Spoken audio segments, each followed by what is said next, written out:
It's good to be with you again this morning. In case you're not sure who I am, my name's Steve, and I'm Associate Vicar here at St John's. And here we are in what is sunny Southend, yeah? Which is nice, isn't it? Sunny Southend in the wonderful county of Essex. Gets a bad rap sometimes, but it's a lovely county, isn't it, really? We know that. And here we are. We're meeting as the body of Christ to look to Jesus this morning, our head, and hopefully come into deeper relationship and knowledge of him this morning. That's why we're here, isn't it? And this morning we're going to continue this new series that we've entitled Peacemakers. Mike kicked that off last Sunday. And we're looking together at what the Bible might have to show us about being a people who make peace even in the most difficult of circumstances. And we've really got one for you this morning. Because this morning, we're going right back into Genesis. We're going to Genesis chapter 45 in a moment, so you might just want to flick there and get it ready. And we're going to take time this morning, just a brief amount of time this morning. We're going to share communion together shortly. But we're going to take time to consider the story of Joseph briefly this morning. Now, if you're not familiar with the story, I'll give you a really quick overview.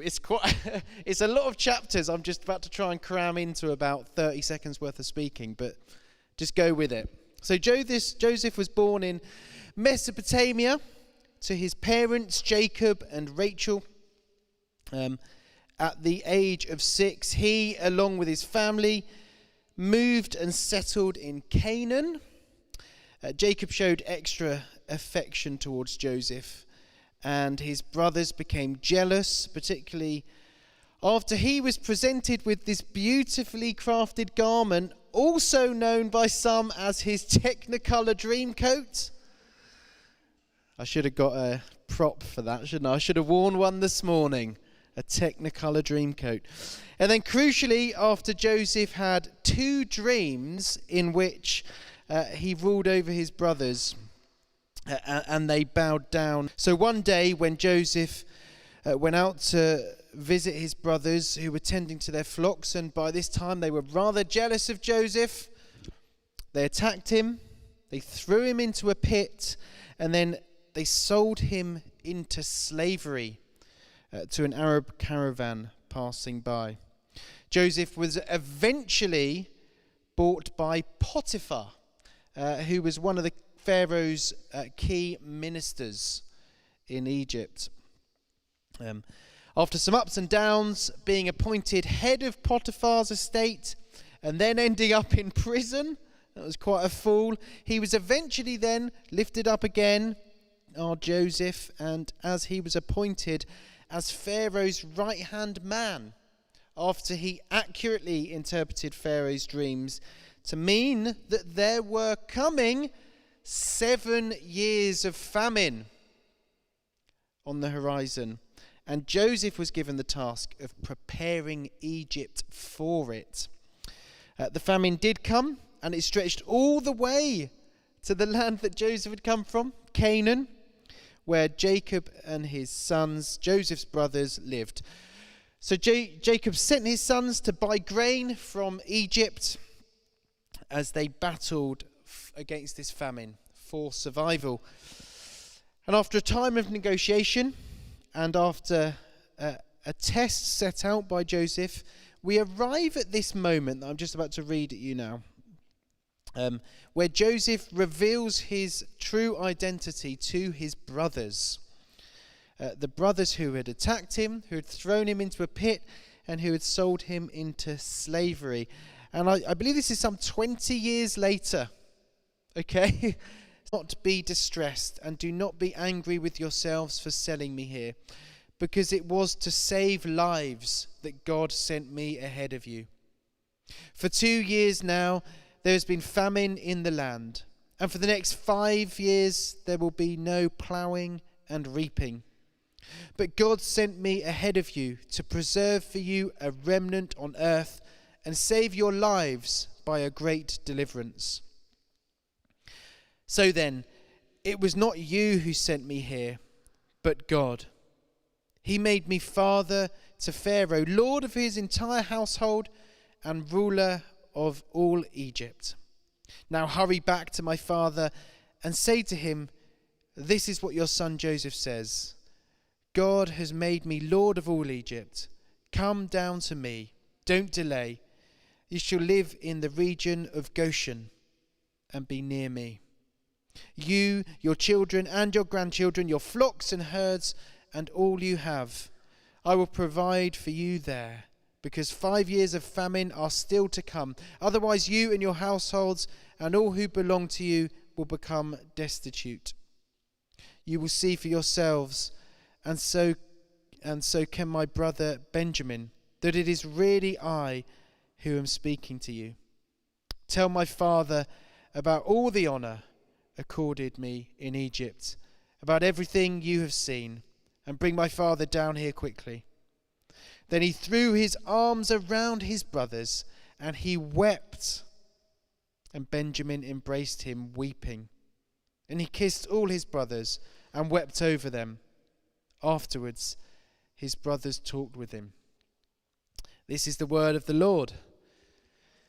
Thanks indeed be to God. What a story, and what a little passage we've just read there. Sort of a mini conclusion to this, although it does go on after this. Now, one of the biggest news stories of the past few months, laying aside COVID, one of the biggest news stories of the past few months has been the breakdown in relationships within the royal family, hasn't it? The media have relished the drama of it.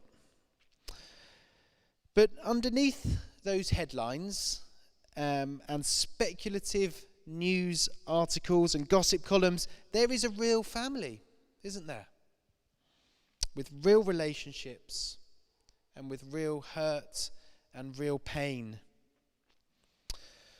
But the all-encompassing media furor that's surrounded it in some way illustrates for us nicely how all-consuming it can be when we're not at peace with others, perhaps especially in that instance within our own family.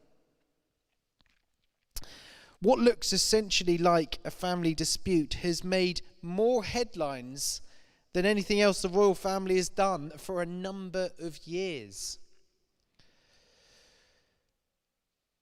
And when we come to this whole story of Joseph, one thing that's striking is that as we work our way through Genesis and we look at our Bibles, only the first 2 chapters of Genesis are dedicated to the creation of the entire heavens and the earth.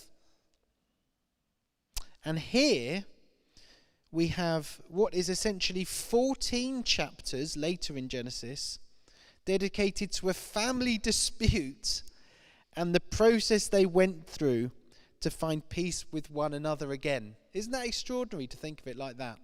The creation of the heavens and the earth, 2 chapters, a family dispute, and the peace at the end, 14 chapters essentially. Perhaps that might tell us something of the importance of peace in our relationships. Which brings me to my second point, which is there was a lot riding on peace here in Joseph's story, especially for his family, for his brothers, for his father. Joseph says to his brothers in verse 5, "Do not be distressed and do not be angry with yourselves for selling me here, because it was to save lives that God sent me ahead of you." Incredibly, through the suffering, through the pain, through the ordeal, can you imagine being sold into slavery by your own family? I mean, it's just so disconnected from anything that most of us here could experience or understand. That sort of level of pain, of angst. That incredibly through all of that, he saw that God had brought about great things. That's what he was focused on, wasn't it? Even at this moment where he's confronted with the people that sold him into slavery. It seems in conflict, there's both great potential for goodness and great potential for destruction. And perhaps each of us here have maybe experienced both of those in our lives. I've read about an episode in 19th century Arizona, which is in the United States of America, just in case you weren't sure, although I'm sure you all were, and I'm sure your American geography is much better than mine, in which two ranching families, the Tewksburys and the Grahams, were in a dispute over cattle rustling. Now, a scenario that could have led to peace and a great coming together of those two families actually went completely the opposite direction and led to the murder of 20 people and to the complete wiping out of the Graham family. That came to be known as the Pleasant Valley War and has gone down in American history. Similarly, how much more destruction even, could Joseph have wrought if he so chose in this moment? Think about it. And that brings me to my final little point this morning, which is the role of forgiveness in peacemaking.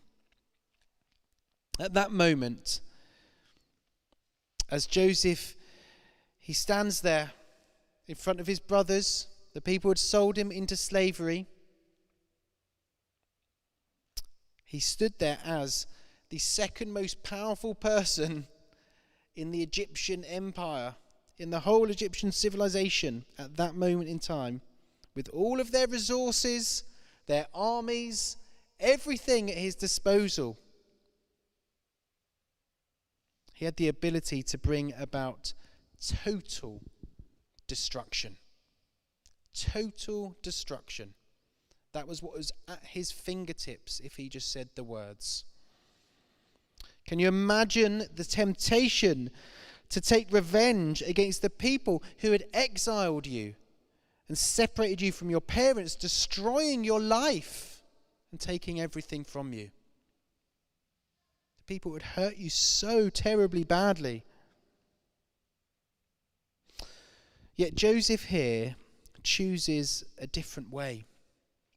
Because Joseph chooses forgiveness, which seems like an extraordinary thing here.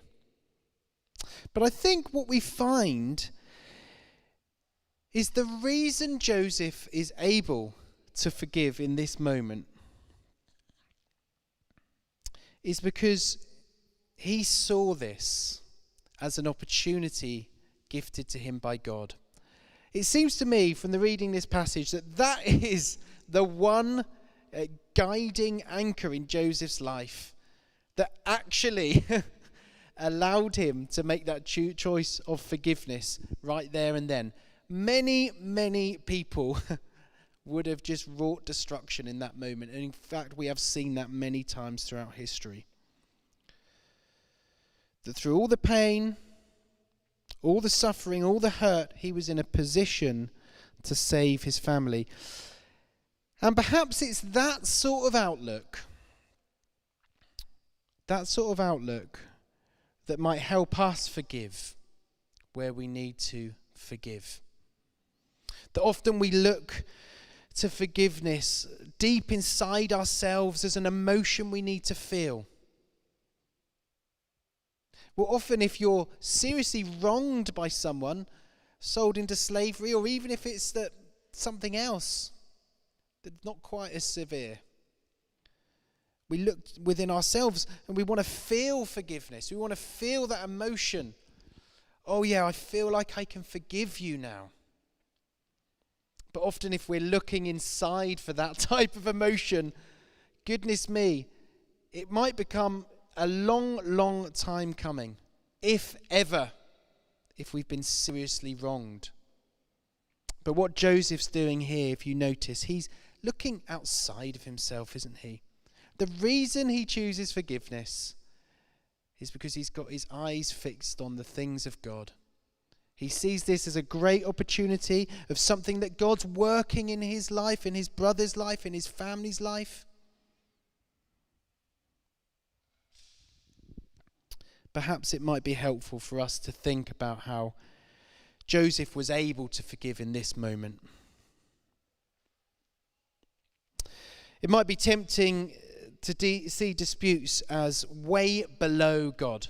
Like my day-to-day life is just, he's not interested. He's not interested in anything I've got to, any of my comings or goings or little disputes or arguments with this person or that person, or how that person's wronged me or how I've wronged that person. He's just not interested in that. He leaves us to it.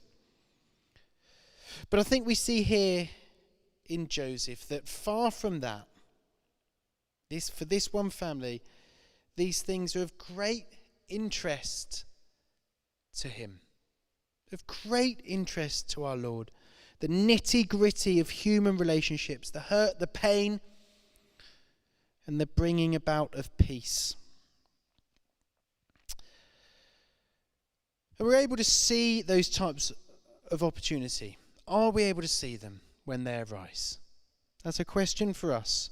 Are we able to lift our gaze from turning inwards and focusing inwards and looking inwards for those feelings and emotions and the pain and the hoping that we might feel like we want to forgive? Are we able to turn our gaze from looking inwards and focusing on our damaged pride or pain or hurt, and instead look up to the Lord, that he might be doing something through this? Is that a possibility? Is that a possibility we consider? Perhaps even, in this case, salvation. Perhaps even spiritual, eternal salvation might be at stake here and might be brought about through this act of peacemaking. Perhaps the witness of forgiveness, of peacemaking that we might put forward in a situation might impact someone so much that it's beyond their current comprehension. But let's remember, as I think the band are going to come up now, we're going to sing one more time before we share communion, which is an important thing, I think, for us to do when we're thinking about peace. Because, of course, when we look at Jesus on the cross, we don't see someone who's taking revenge for the way he's been treated, do we? We see forgiveness hanging there on the cross, and an opportunity for something far greater than we can ever imagine.